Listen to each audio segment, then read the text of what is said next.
Hello, everyone. Welcome to the Center for Spiritual Living, Victoria.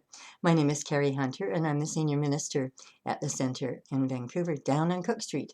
If you ever wish to come and join us live in person, we're wide open these days. But meanwhile, I'm recording my talks as well so that those of you who cannot make it right now can tune in. And I'm still speaking from Ernest Holmes' book, A New Design for Living, the second last book that he wrote before his passing. And really a wonderful book, easy to read and encompasses all of his teachings in one small volume. I'm, I'm really taken with the book. I'm in love with this book. And it's something that I'd had in my library for a long, long time, never even looked at. And one day it just kind of fell out as I was taking another book out. And the pages are all yellow because I've had it such a long time.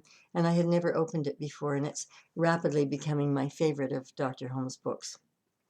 So today I'm continuing with one of the chapters in his books. It's called An Abundant Universe. And, you know, we're all kind of looking for more abundance in our lives one way or another. Abundance doesn't mean just having more money. Abundance means having all of the things that make a life really happy and fulfilling and worth living. Dr. Holmes says that right at the beginning of the book, he says that it's human nature for us to want to have all of our needs met. Absolutely human nature. You know, we want shelter, we want food, we want clothing, we want friends. Um, some want relationships. Some are looking for new jobs, new ways of expressing themselves, or perhaps want to travel, whatever. And Dr. Holmes says that, it's great for us to have our needs met, but also that it's absolutely fine to ask for luxuries in our lives. By us having luxuries in our lives, we are not taking anything away from anyone else. It's an important point to remember, and goes back to a saying of Oprah Winfrey's, I can never be poor enough to make somebody else rich. And isn't that the truth? You know, the less I have, the less I can do with what I have. And it's so important these days to really understand that when we have the ability to manifest so many things in our lives, that gives us the opportunity to reach out and to help so many other people. And the thing that we need to remember, as Dr. Holmes will always tell us, is to put God first. Now, what does that mean? That means when you wake up in the morning to say, Good morning, God. Thank you for this day. Thank you for all of the blessings in my life. What is it that's mine to do today? What would you have me do today that would help to create a better world for everyone, as well as for myself? And then during the day to be in gratitude. You know, thank you for this meal. Thank you for the car that I'm driving. Thank you for clearing that traffic jam that was out there just before I came along. Thank you for my friends. Thank you for that person that I'm meeting today for lunch. Oh, thank you for that concert. What a joyful time it was. Thank you for my time with all of you. You know the drill. Every single thing that you're doing, in touch with God. It doesn't mean that you're constantly sitting with your hands folded and praying, or that you're on your hands and knees and you're praying for something or bartering, begging God. It's not like that at all. Instead, it's enforcing your alignment with God, that power and presence that lives within each and every one of us, as Dr. Holmes says. You know, that it's all there for us to work with. Power for good in the universe. And we get to use it. We get to play with it. And we are using it all the time, whether we know it or not. And that can be good and that can be not so good sometimes. So it's really about us opening up, embracing God, embracing the divine, and allowing it to flow in, as, and through us to others, and also to come back in again. Because that's the way the flow is. It keeps on moving. It's not something that stops somewhere along the way or that stagnates along the way.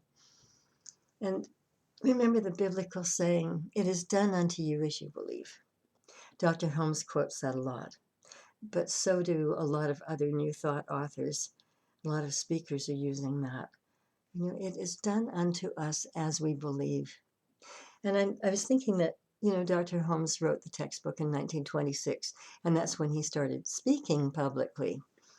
And people at that time had so much faith. They had faith in what he said. They had faith that spiritual mind treatment, or as we call it, affirmative prayer as well, that it works.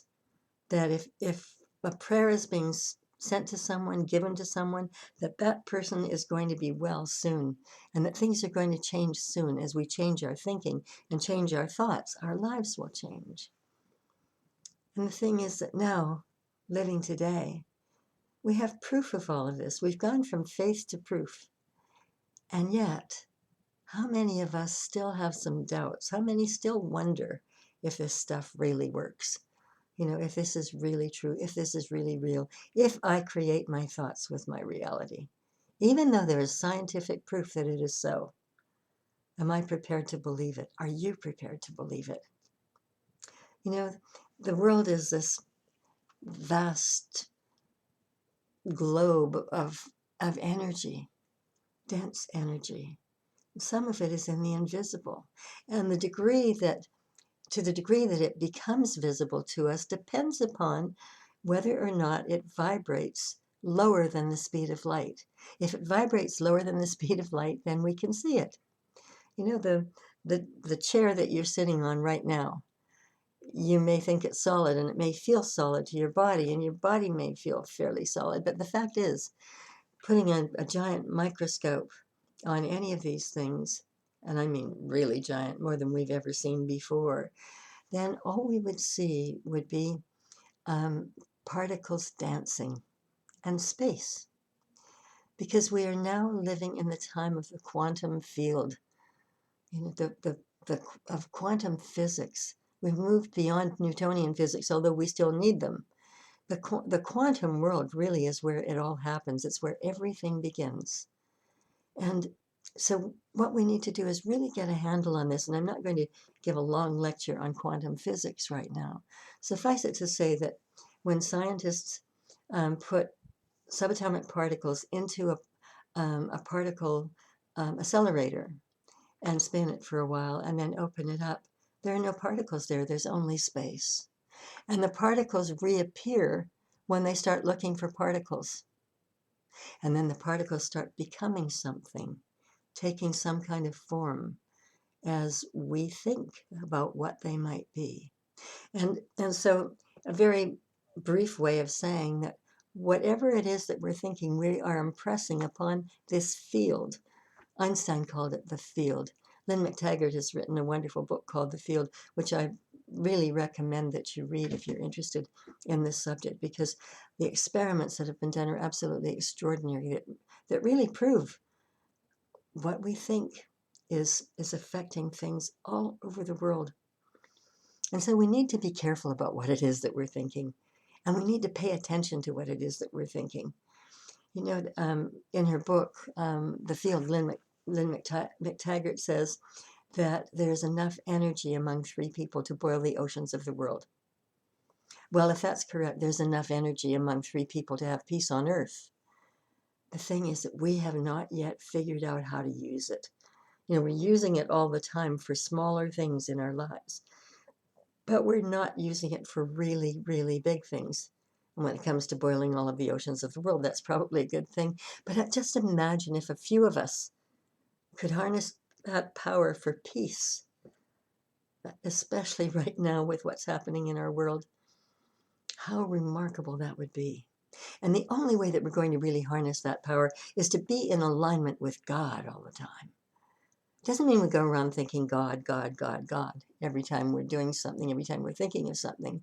But it means living in gratitude, being conscious of our thinking, conscious of every thought. And if we find ourselves having negative thoughts, to do a correction, a course correction, so that things will start flowing in a more positive way in our lives.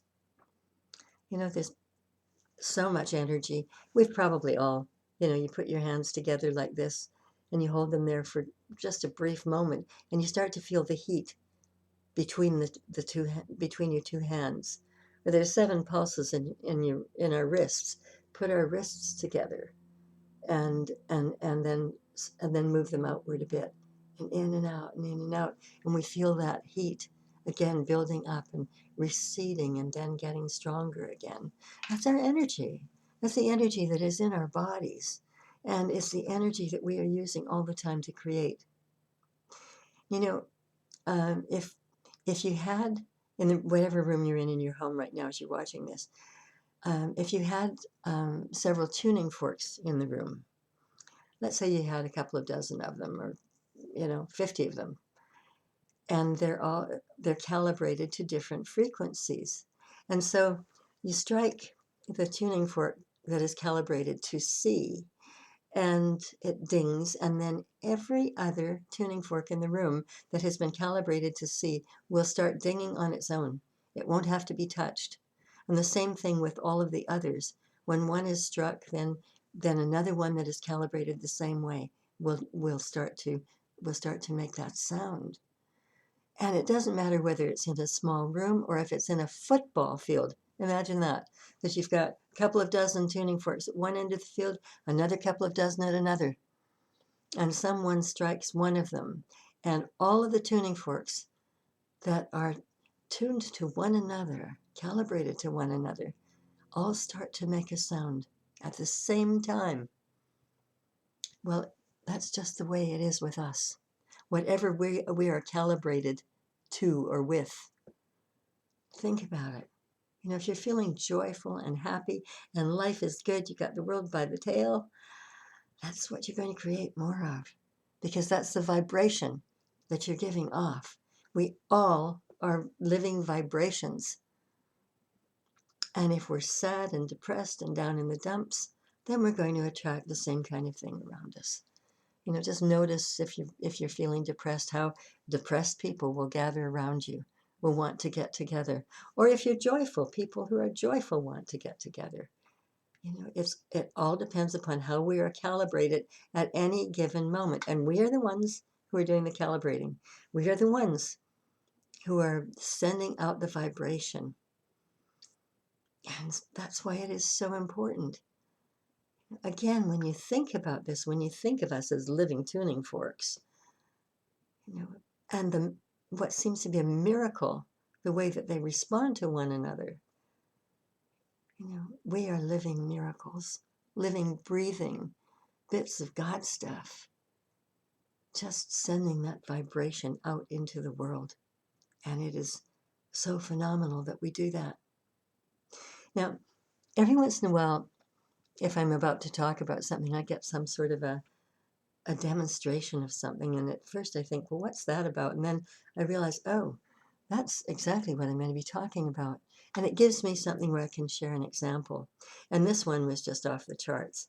A few weeks ago, well, first of all, before I became a minister, I was in the film and television business, and I knew a lot of celebrities. And a few weeks ago, I started thinking about one actor in particular whose work I really admired.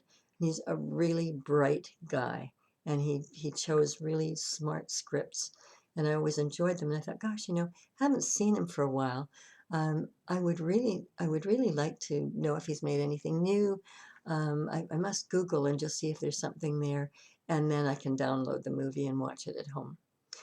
Anyway, I didn't do it, but every day I was thinking about this. Oh, I must remember when I get home, or I must remember when I finish this, to Google and just see what his movies might be. And then one night, I guess it was probably about 10 days ago, I turned on my TV, and of course there was a movie with this person in it. And you might say, coincidence. And yes, you can say that. On the other hand, it goes on from there. When Twitter was first invented, I signed up for Twitter. I have never posted a thing on Twitter. I sign up for these things so that I can communicate with my grandchildren with whatever it is they happen to be using at the time, and they are not using Twitter. So I don't pay any attention to Twitter. I don't get tweets from people. And again, last week, I turned on my cell phone to pick up messages, and a message said that there was a tweet from me from this actor. And I thought, what? I mean, I don't follow him. He doesn't follow me. how can this be? And he sent me a photograph of some jewelry that he'd made. He's taken it up as a hobby, beautiful jewelry. And then a couple of days later sent me a video of him rock climbing, uh, or rather climbing on an indoor climbing wall and swinging back and forth from notch to notch on the wall. And I thought, wow, he's in really good shape. That's great stuff. And then starting last week, I'm getting a couple of tweets a day, sometimes 3, about what I can do, what we can all do to help the Ukraine right now. And these are all coming from this same actor. When I don't use Twitter at all. And I was sitting there thinking, what is this all about? And then I thought, for a few weeks I was thinking about him. I was thinking about checking out his most recent movies. I was thinking about wanting to do that, and I wasn't doing it. And so the thought continued to play in my mind day after day until I actually turned on the TV set and there was one of his movies playing. But also, the follow-up from Twitter was really something stunning. Because I don't use it, because I don't pay any attention to it. And all of a sudden, he's right there, right in front of me on my phone. And so, it's just another example of how we attract to ourselves what it is that we're looking for, what it is that we're thinking about. And I mentioned, as I'm recording this, it's late Sunday afternoon. And this morning I mentioned to our center, to the people who were at the center, that a few days ago, I was just going to pick up the phone to call Reverend Joanna, and the phone rang and it was Reverend Joanna. We all have those kinds of experiences. And we may think, oh, what a coincidence. I was just thinking about you. I was just going to do that. Well, the thing is, we're sending out a vibe, and the other person is in receiving mode, which is also important. But when we're sending it out, we're kind of tickling the brain of the other person, tickling the creative center of that person. And that's what was happening with me and this actor. And I just thought, the only thing that would even be a little bit crazier would be if I didn't have a Twitter account. But anyway, the Twitter account was being used that way. When we're brand new to this teaching, I say when we're newbies, we tend to create things really easily because we hear that it's possible and we think, I'll give that a try. And we all find the perfect parking spot wherever we're going. I'm going to this place and then this place and this place, and there's going to be perfect parking for me wherever I go. And then it happens. Those are the kinds of things that we tend to work with in the beginning. And sometimes, and there are other things as well, but we find that some of the smaller things, it's really easy to manifest things very, very easily and very quickly. And then comes the day where we think, well, it's always worked. Wonder if it's still going to work. And what we're doing at that point is we're casting doubt. We're not so sure anymore that it's always going to work. And then it stops working for us all the time. The thing is that we truly need to believe that this is possible. We need to know it's possible. Not just sitting around playing games with it, saying, well, I'll see if it works this time. I'll see what happens if I try it again. It's about, I know that this is consistent. There is a law, a universal law of cause and effect, and I know that it works.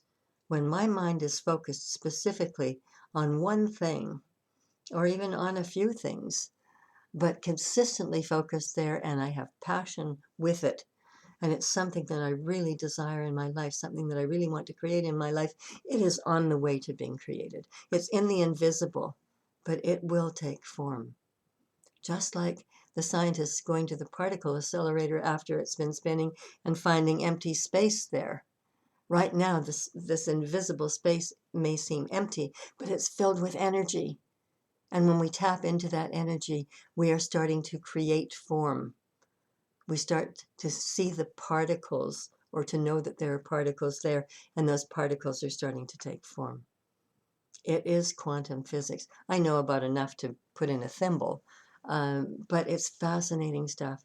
And I really recommend that you read it, that you find out more about it. And perhaps it will help with the manifestation process. Because It's there for all of us. We all have the ability to tune into an abundant universe. And the thing is that, through the years, we've been we've been sold a bill of goods about a whole lot of things. Um, no one deliberately lied to us, but just through stories that have been created. That God is some old man up in the sky sitting on a cloud and wearing a pink nightie and judging us. Judging if we're bad or if we're good. And if we're bad, boy, we'd better look out, because there are things that we're going to really pay for along the way. Or that we need to suffer while we're here. We need to live in poverty. We need to be in pain. We need all of these excruciating things around us that make us really unhappy. Because if we do that here, then when we get to heaven, we'll be really happy people, because all of God's glory will be around us. Wrong. Right here and right now, we are filled with the presence of God. And as we're filled with the presence of God, all things that are good are possible within us. Heaven is right here, right now. Doesn't matter where we go after we cross over to the other side of the rainbow.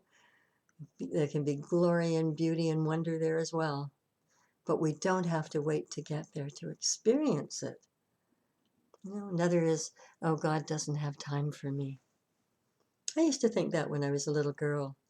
There were wars and there were people suffering all over the place. And I thought, well, I'm just a kid. God doesn't have time for me. God's so busy with everybody else. Wrong. Just completely wrong. God always has time, because God is all there is. And what we need to do is to know that. We need to tune in. We need to get this tuning fork of a body tuned into the divine presence, knowing that as we do, that everything starts to work. Another one is, well, God can't do it right now. God's really busy. But maybe someday God can do it. Again, that's wrong. There are no traffic lights in God. God doesn't go along working and then all of a sudden say, oops, amber light, red light, stopping for a while. Or I'm going to take a break now. I think I'll go golfing. Or, I'm going to go for coffee. That doesn't happen. This power and presence is everywhere, in everyone, in everything, all the time. All the time. And we get to tune into it. And we get to use it. And that's what we really need to remember. I don't know if you remember or if you ever knew of the name Karen Johnson. It's spelled Caryn Johnson. Karen, when she was 8 years old, decided she wanted to be an actor. Nothing was going to deter her. And she didn't do well in school. She was dyslexic, but nobody knew what that was at the time. And so they thought that she wasn't very bright. And in fact, some teachers said that she was actually retarded. She was having a rough time, and she got into drugs. She also got out of drugs. But when she was 19 years old, she became pregnant, and she wasn't married, and she gave birth to her daughter, and she virtually had no money. So she went on welfare, and while she was on welfare, she also took a job laying bricks. And she never stopped thinking that she would become an actor. That was always there in her mind and in her heart. And she could imagine what that would be like, but she didn't know how she was going to get there.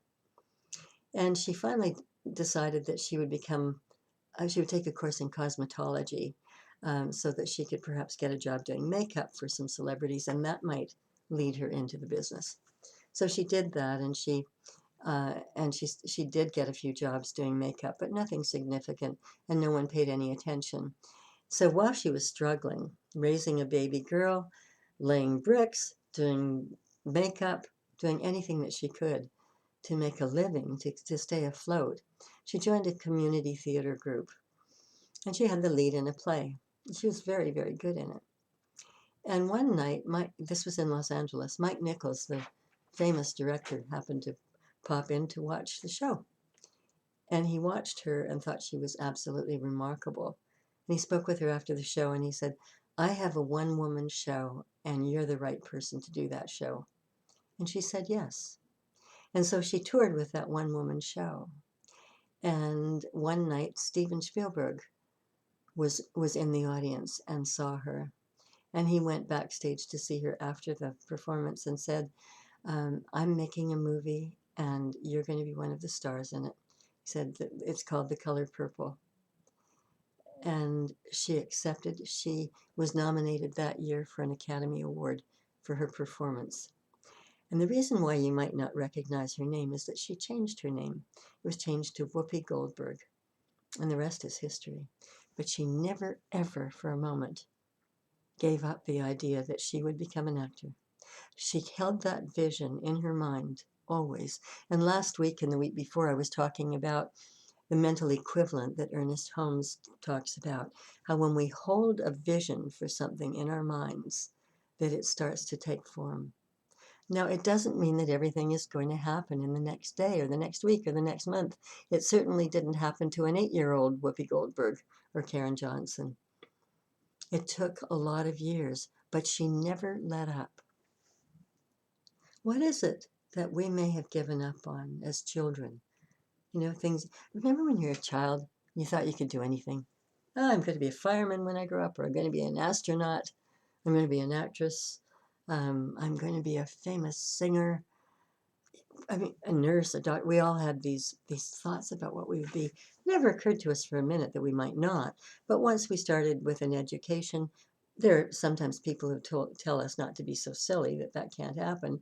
But also, as we become more educated, we also decide that there are other things that we would prefer to do. And so we pursue those things. But I wonder, you know, what kind of dream did you have as a child or as a young person or even yesterday that you haven't yet fulfilled and you think it isn't possible? And the thing is, it is always possible. There's nothing that can stop you except yourself. There's nothing that can stop you except for your thoughts and your minds. And so what we need to do is embrace, first of all, embrace spirit fully. Embrace the mental equivalent, seeing it coming to life in our minds. And then a week or two down the line, don't say, oh, well, it isn't happening. You know, I'll give up. That cancels it out right away. Keep the dream alive. Look at the Olympians. My goodness, I didn't expect that I was going to be watching the Olympics or very much of the Olympics this year, but I started to watch and I was absolutely mesmerized by some of it. To see the strength, the endurance, and the resilience of these amazing athletes. And if you talk to any of them, you will find out that they saw it all happening in their minds before they got out there on the ice or on the ski slopes. Whatever it happened to be, they could see it. I remember Wayne Gretzky years ago being interviewed and the interviewer talking about what an amazing hockey player he is and and how he, you know, just seemed to always know where the puck was. And he said, yes, he always did, because he could go out of his body and see it. It's a spiritual thing. He always knew where the puck was, but also he always knew that he could find it. He always knew that he could see it. He knew that he could capture that puck. He knew that he could shoot. He knew that he could score. You have to have that kind of confidence. And so we need to build that confidence. And the best way to build it is in connection with God, connection with the Holy Presence within us, from first thing in the morning until last thing at night. Thank you. Thank you for my dreams coming true. I'm so excited and feel the excitement. Allow that to happen. Allow yourself to hold on to the vision, because that's what it's all about. Don't stop and think that it isn't happening or that it can't happen or that it won't happen. It's time to regain our childhood faith and to look at the proof that exists now that this stuff really does work. And when we do that, there is an abundant universe out there that is absolutely willing to give us everything that we desire for an abundant life. And we just need to know that what we ask for is not going to hurt anybody else. I mean, we can make it hurt other people, but that's not the point here. The point is the thoughts that we have that are for our greater good and that don't hurt any other person or other people are thoughts that we can manifest into form. Give it a try this week and next week and next month. Start with something small if you need to start with something small. If you're not manifesting that parking space yet, give it a try. As you start out, just say, okay, I'm going to Home Hardware. I have a parking spot right in front or out back, wherever it is that you want that parking spot to be. See what you manifest. See what comes your way.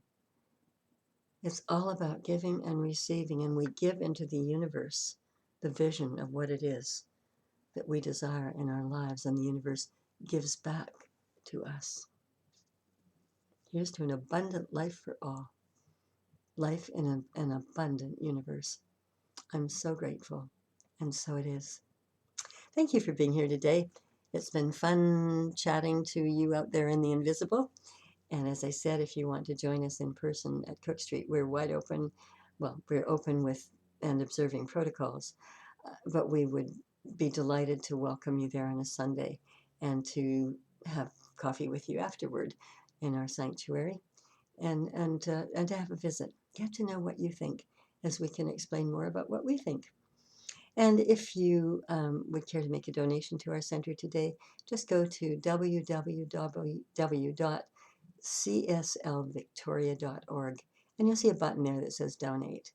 That will take you to PayPal and you can donate by PayPal. But if you look at the fine print underneath PayPal, it will say use credit card or debit card. And you can also make a donation that way by bypass, and it will bypass PayPal. Or you can send an e-transfer to donate@cslvictoria.org. That's donate@cslvictoria.org. We're very grateful for all that you give, for all that you do, for who you be. Because during these times where we have been shut down 3 times in the last 2 years, it's your gifts that have made the big difference to our center and in our lives. And I thank you for that. Bless you all. Have a wonderful week. Go out there and get those parking spots. Smell the flowers. Know that there is an abundance of everything in the universe when you look at all of those blossoms that are coming forth right now. Springtime is the time that really opens up the soul and opens up the mind. Let's use them. Let's commune with God and make it happen. Bless you all. Have a wonderful week. And so it is.